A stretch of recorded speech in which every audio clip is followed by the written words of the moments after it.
Now all of our book that we have here have a publisher that we can see when we go on the edit screen.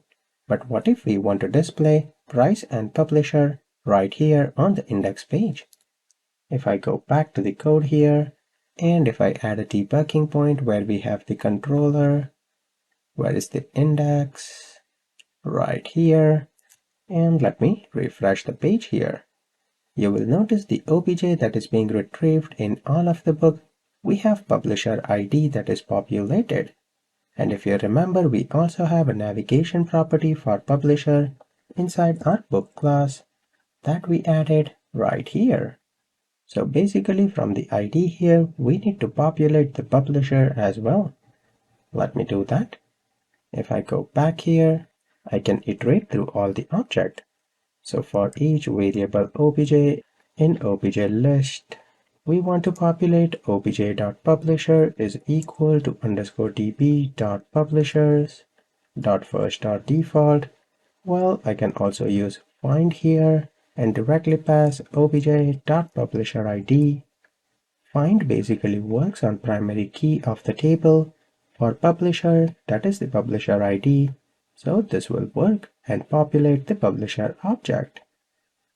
Let me add a debugging point here and run the application once again. We go to book here and let's examine the obj. Perfect. Now you can see publisher is populated with all the details. So with that we can display. In order to display in our obj, we will have to go to publisher. In there we have name of the publisher.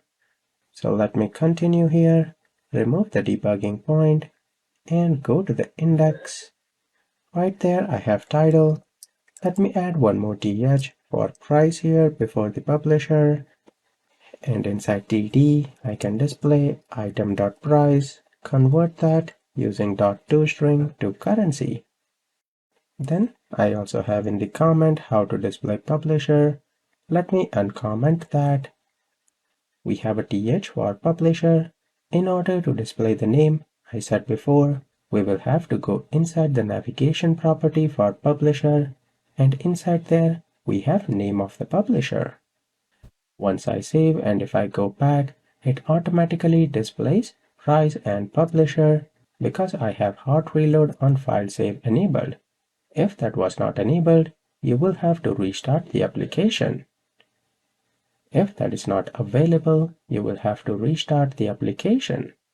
So with that, we are using the for each loop here to load any of the properties that we want. Now this is okay, but if we have many properties like this, we will have to add all of them in a for each loop. It will be too many things in the loop and it will not be that efficient.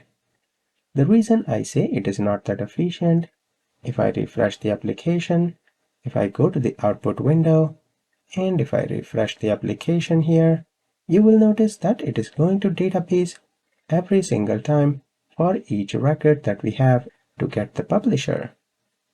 It is not that efficient with so many round trips to the database. Another way of doing that is by using explicit loading. Let me stop the application, and in explicit loading, rather than going to the DB, let me comment this out, and then inside the DB context, we have the entry method. Here we want to call it on which entity? We want to call it on the obj that we have. That obj is nothing but the book entity here. And on that entity, we want to load the publisher. Now since there will be only one publisher, we will be using reference here. If there were more than one publisher, then we will be using collection. In reference here, we will use the lambda expression and we'll say u goes to u.publisher. On that we will call the load, and that will actually load all the publisher just like what we were doing right here. Let's take a look at this in action one more time. We go to book here and it loads the publisher, but let me go to output window, clear that and refresh. If you notice how many distinct publisher queries we have one for book and then we have 3 for publisher.